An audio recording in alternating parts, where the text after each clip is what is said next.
Hey, welcome back, and today we're going to go over day one of the Silca training. So let me go ahead and explain what we work on and the parts you need to focus on and understand, and some parts you don't really need to utilize on this machine for what we do.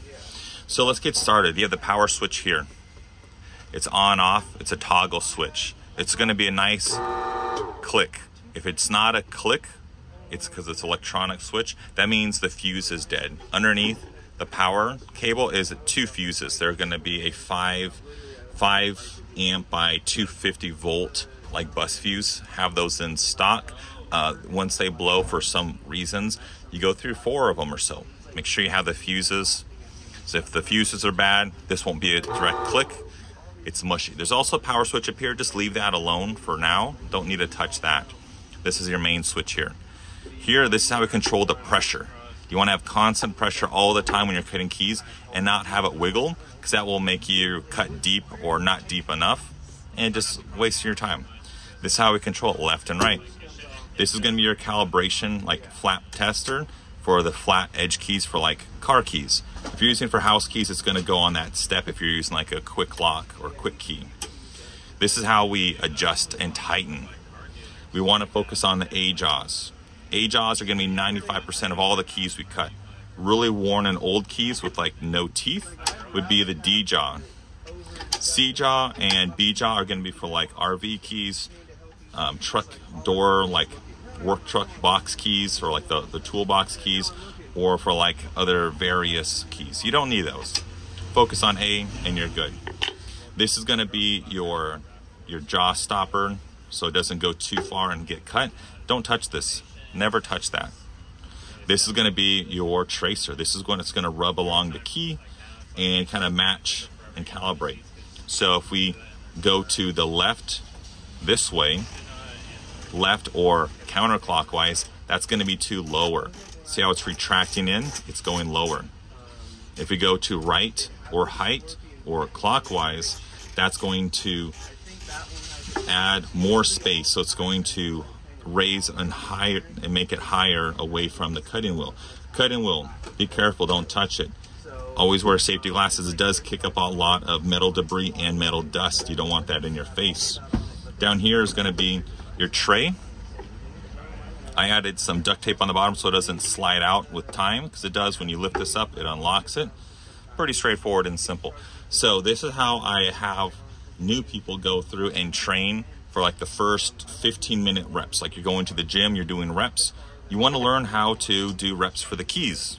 So let's get started. We have 2 keys as test keys and 1 spacer. So what I do is I have the person focus on installing the key, checking the key, verifying the key, and then running along the tracer. Do that over and over and over to get that muscle memory.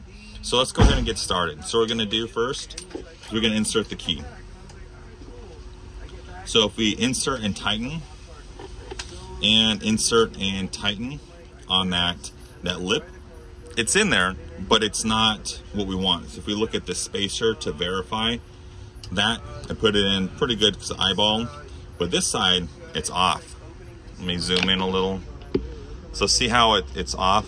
Because I just eyeballed it, put it in. So what we want to do is, with practice, we want to put the spacer in there, slide the key forward and down, aim this way. So you want to take this in the finger and press to like this area, so it's always forward and down. Press and tighten. Take this one out, press and tighten. So we have both keys locked in. So when I'm inserting, I'm pressing forward, and I want to continue that line to here. If I don't, it's going to be at an angle. It's going to mess up everything. So again, press forward, and then I'm going to check this flap. Cool. And yes, these key blades are longer, but it doesn't matter because it's going to be the same chip and the same cut. So that's the explanation for that. And then what I'm going to do is I'm going to have them run through, and I'm going to have them raise. And then I'm going to have them drop down and get it right there where it's just about touching the key, and then stop. So let me go through normal speed and show you what I want you guys to do. Always put your parts back, use magnets, don't lose this. If you lose this, how can you cut a key? Don't lose it, don't be messy. It's nice and clean. So let's go ahead and get started. We're gonna put the key in, tighten, put the other key in, and tighten. Then we're gonna go ahead and put that back. We're gonna raise, and then we're gonna go down. Cool. And we can check. Cool, it's good. Then we take it out. Do that about 10 times. Let's do it again, and then I'm gonna pretend I'm cutting. So let's go ahead and put the key back in.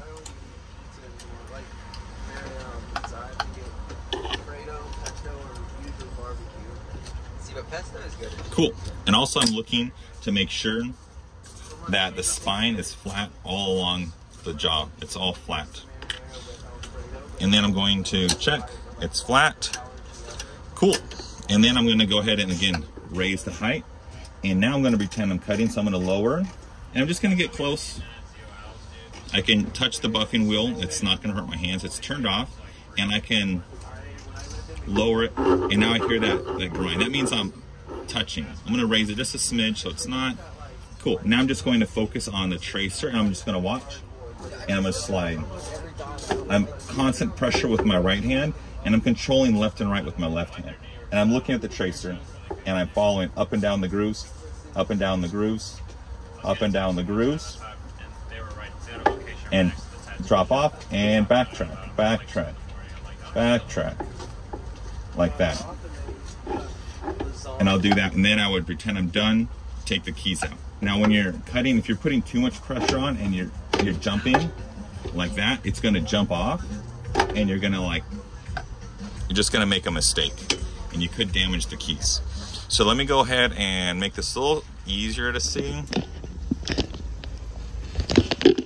so you can see what I'm doing.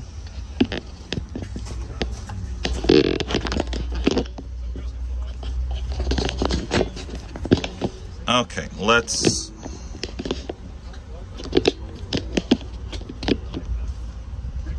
okay, cool. Let's go ahead and take the keys out and start again. So again, I'm going to cut the keys in practice. So I'm going to put the key in and put the key in, forward and tighten, and then I'm going to take the spacer. Does it wiggle? No. Does it wiggle? No. I'm going to check the flat. So I look at the 3 points, the wiggle test, along the spine, and the flat area. Now I'm going to put the spacer back, close that down, and I'm just going to raise it. And then now I'm going to slide and just go up and down along the teeth. Can you see that? No, you can't. Let me adjust. So I'm just going to go up and down along the teeth. And if I jump off like that, it's going to cause issues. You don't want to. So you want to only look here. Don't look at the cutting side. Only look here. Guys. Sorry. Only look here, and you want to just follow. So if you see the going down, anticipate that. Lift up, go down, up, down, like that. Easy. Now if you just rake across like that, it's not going to do anything. It's not going to cut. If you rake across like that, it's not going to do anything. So you want to follow, go down and then go up, down and up. And yes, you can adjust the pressure, so it's easy. If you're constant pressure 100%, you won't be able to slide or do anything. But you want to follow this and anticipate, okay, I need less pressure, more pressure, less pressure, more pressure, to follow that groove, and then you're good. Then you're going to take the keys out. So if you do that for about 15 minutes, back and forth, you'll be fine. You'll understand how to set the teeth or set the keys. Make sure with the wiggle test, make sure with the flap test that it's good. If you make mistakes on that, you're not going to understand how to cut the key. You're going to have miscut after miscut. And then when you're done, you want to do the overlay. I have a whole video on that. So you're essentially going to line it up and overlay and look like a drop shadow, and you can see that it's going to be cut correctly. If you try to like eyeball it like this, you don't have chameleon eyes, you won't be able to get it right. So you look cool and you're done. Hope that video has helped, and yeah, stay tuned for more. Thanks, guys.